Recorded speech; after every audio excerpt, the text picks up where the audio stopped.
Hi friends, நம்ம இன்றைக்கி தக்காளி பஜ்ஜி செய்ய போகிறோம். நம்ம அதுக்கு தேவையான பொருளை எடுத்து வச்சுருக்கோம். கருவேப்பிலை, பூண்டு, வெங்காயம், அப்புறம் தக்காளி கட் பண்ணி வச்சுருக்கோம்.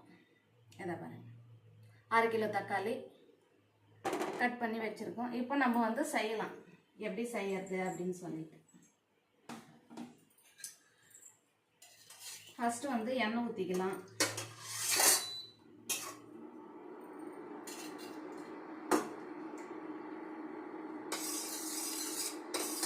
நம்ம தேவையான அளவு எண்ணெய் ஊற்றிக்கலாம்.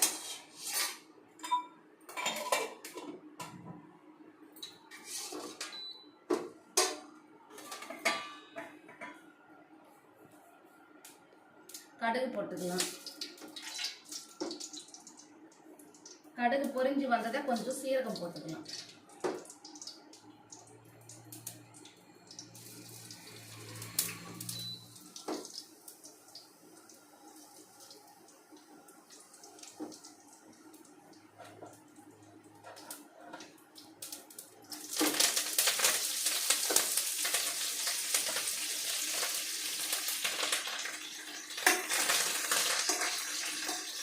கருவேப்பிலை பொரிஞ்சு வந்ததை இப்போ வெங்காயம் போட்டுக்கணும்.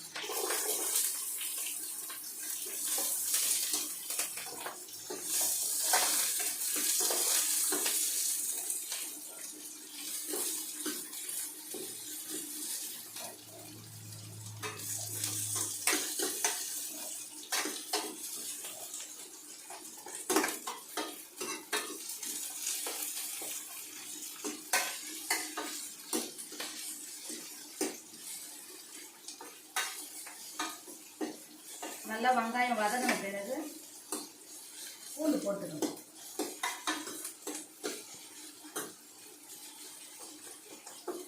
தக்காளி பஜ்ஜி டிஃபனுக்கும் வச்சுக்கலாங்க. அதுக்கப்புறம் நம்ம சாதத்துக்கும் வச்சுக்கலாம். ரெண்டுத்துக்கும் யூஸ் ஆகும். நம்ம எங்கன்னா ஃபங்க்ஷன் அது இது போனோம்னாக்கா நம்ம இது ரெண்டு செஞ்சுட்டோம்னா ரெண்டு மத்தியானம் காலையில் டிஃபனுக்கும் சரியாக போயிடும், லஞ்சுக்கும் சரியாக போயிடும். அந்த மாதிரி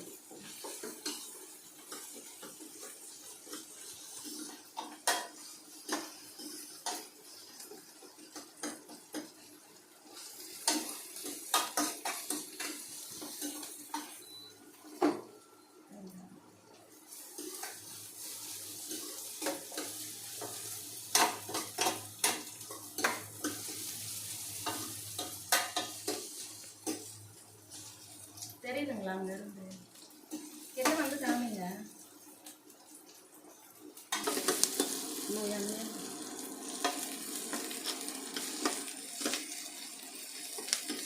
வெங்காயம் வதங்கி இருக்குது.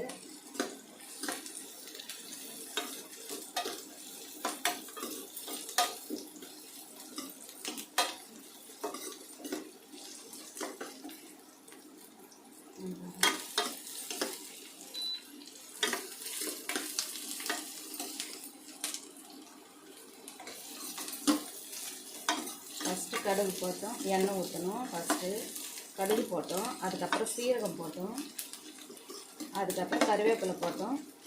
நெக்ஸ்ட்டு வெங்காயம். இதை போட்டுட்டு மறுபடியும் பூண்டு.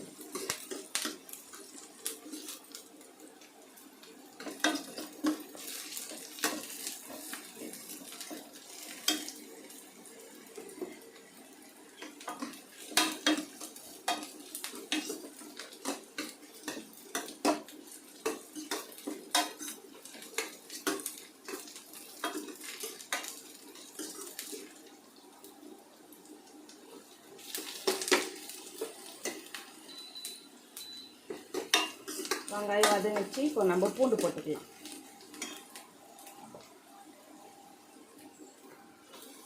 பூண்டு நம்ம இடித்து இதில் வச்சாச்சு. இப்போ அதை சேர்த்துக்கலாம்.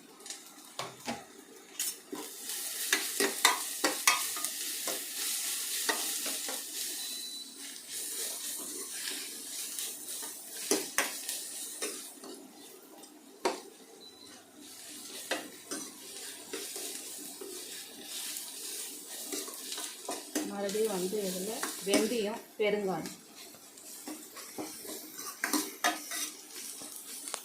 வெந்தயம் 1 ஸ்பூன், பெருங்காயம் 1/2 ஸ்பூன்.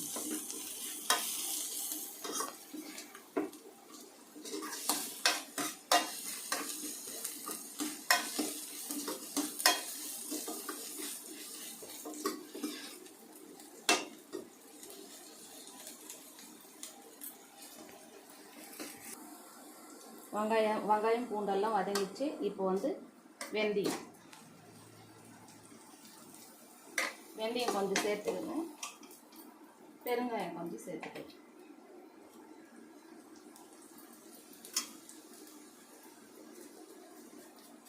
நம்ம ஸ்பூனில் போகிறது இல்லைங்க, அப்படியே தான் போட்டுக்கிறோம். நம்மளுக்கு அளவு போட்டு போட்டு பழக்கம் ஆயிடுச்சு. அதனால் நம்ம இதில் போட்டோம்னா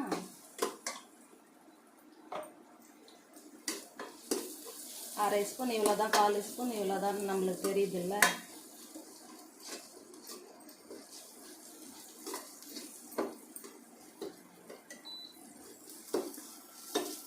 வெந்தயம் நல்லா பொரிஞ்சு வந்தது. நம்ம தக்காளி சேர்த்துக்கலாம்.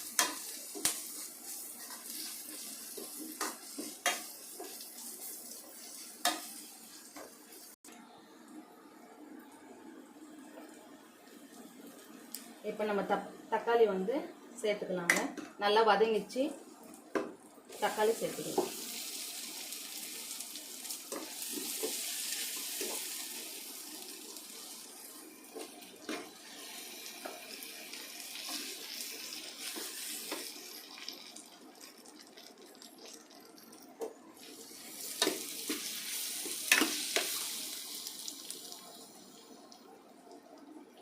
நான் கொஞ்சம் தக்காளி கட் பண்ணிவிட்டு எடுத்து போடும் போதெல்லாம் நம்ம கொஞ்சம் விதெல்லாம் அடியில் விட்டுட்டு மேலோடு தாங்க எடுத்து போடுவேன்.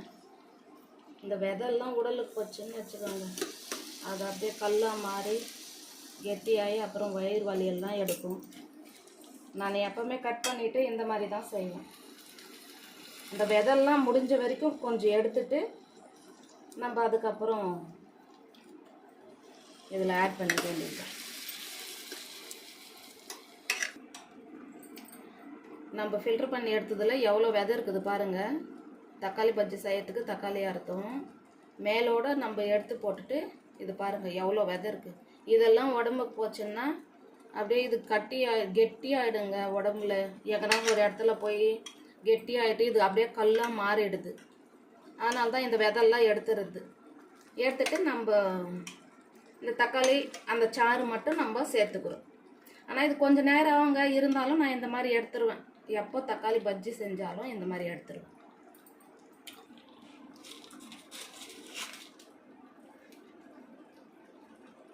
இப்போ நம்ம இது கூட உப்பு சேர்த்துக்கலாங்க.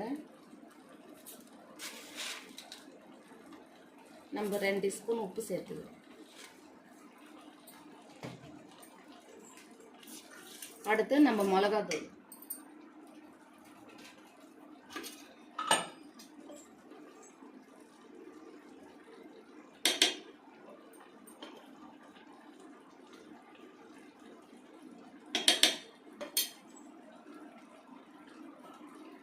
சேர்த்துட்டு நம்ம நல்லா கலக்கி விடணும்.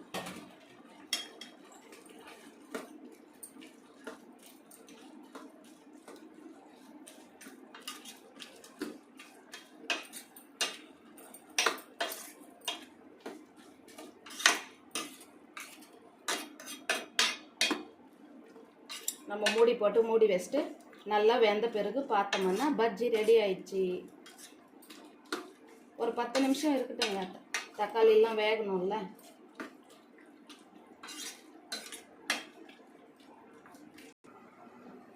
தக்காளி பஜ்ஜி வெந்துட்டு இருக்குதுங்க, அது ஒரு பக்கம் வேகட்டும்.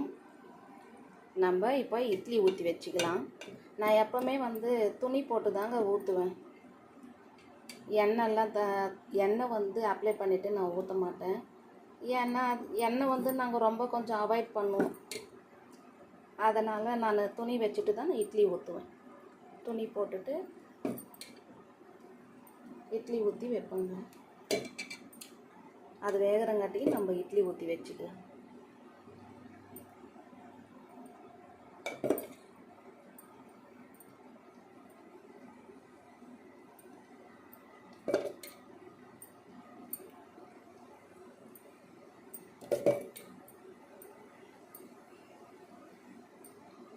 இது வந்து ஜாயிண்ட் ஆகிடுச்சு.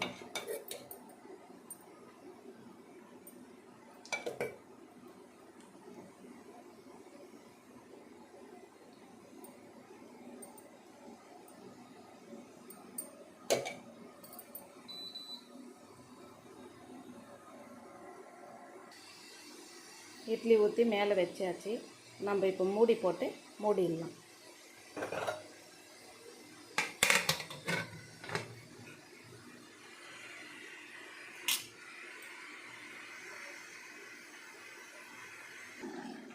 இப்போ ஒரு வாட்டி நம்ம கலக்கி விட்டுக்கலாங்க.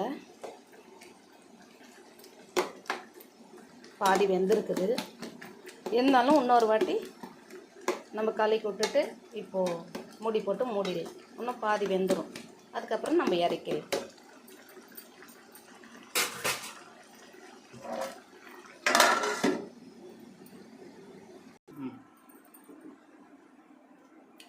அவ்வளோதான் ஃப்ரெண்ட்ஸ், தக்காளி பஜ்ஜி ரெடி ஆயிடுச்சு. நல்லா வெந்து வந்தாச்சு பாருங்க.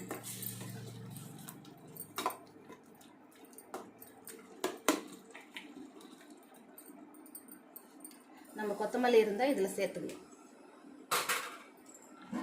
அவ்வளோதான், இது இறக்கிட்டு இப்போ நம்ம வந்து முருங்கைக்கீரை பொரியல்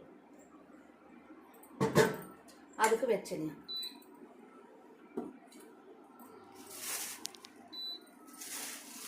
ஃபஸ்ட்டு நம்ம முருங்கைக்கீரை போட்டுக்கலாம்.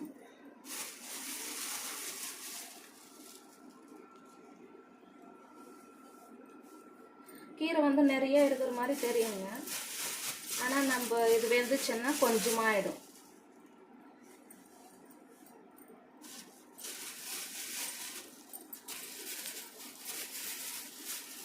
ஃபஸ்ட்டு செய்கிறவங்கெல்லாம் நிறைய கீரை இருக்குதுன்னு நிறைய உப்பு போட்டுருவாங்க. அதுக்கப்புறமா உப்பு கசக்கும், உப்பு கறிக்கும். அப்படியே கீரை வெந்துச்சுன்னா கொஞ்சமாக ஆகிடும், அதுக்கு தகுந்த மாதிரி போட்டுக்கணும். கீரை போட்டாச்சு, இப்போ உப்பு போட்டுக்கலாம். இவ்வளோ போட்டுக்கலாம், கொஞ்சம் ஒரு ஸ்பூன் போட்டுக்கலாம்.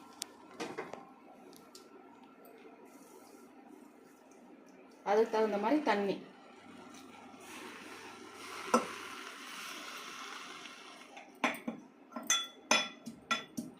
பூண்டு இடித்து வச்சிருக்கிறது நம்ம அதில் சேர்த்துக்கலாம்.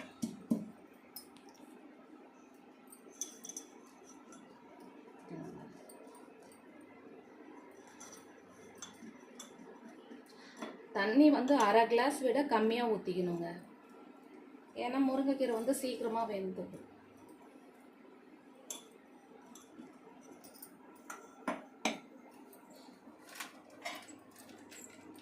இப்போ கொஞ்சமாக மிளகாத்தூள் போட்டுக்கலாம்.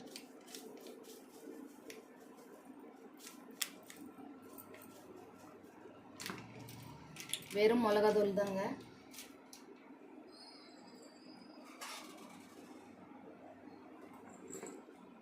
இதில் எல்லாம் சேர்க்கறதெல்லாம் சேர்த்தாச்சு. நம்ம இப்போ ஒரு கலக்கி விட்டுக்கலாம்.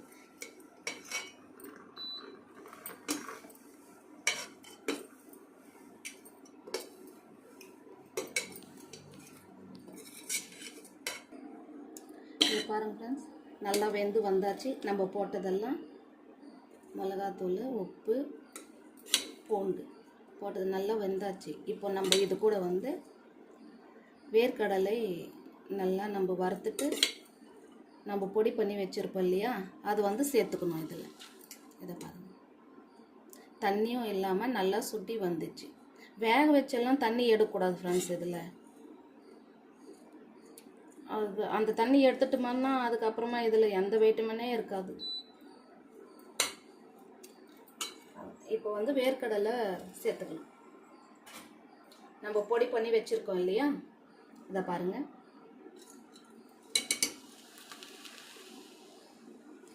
நான் கொஞ்சம் எக்ஸ்ட்ரா தான் ஃப்ரெண்ட்ஸ் சேர்த்துக்கலாம்.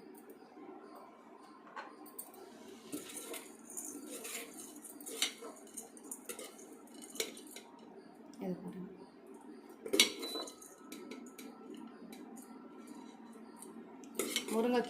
முருங்கைக்கீரை பொரியல் ரெடி ஆகிடுச்சு. அவ்வளோதான், நம்மளுக்கு இன்றைக்கி தக்காளி பஜ்ஜி, முருங்கைக்கீரை பொரியல் மத்தியானம். சிம்பிளாக தான் ஃப்ரெண்ட்ஸ். நம்ம ஈவினிங் வந்து ஃபங்க்ஷனுக்கு போகணும், அதனால் இதோட முடிச்சுக்கணும்.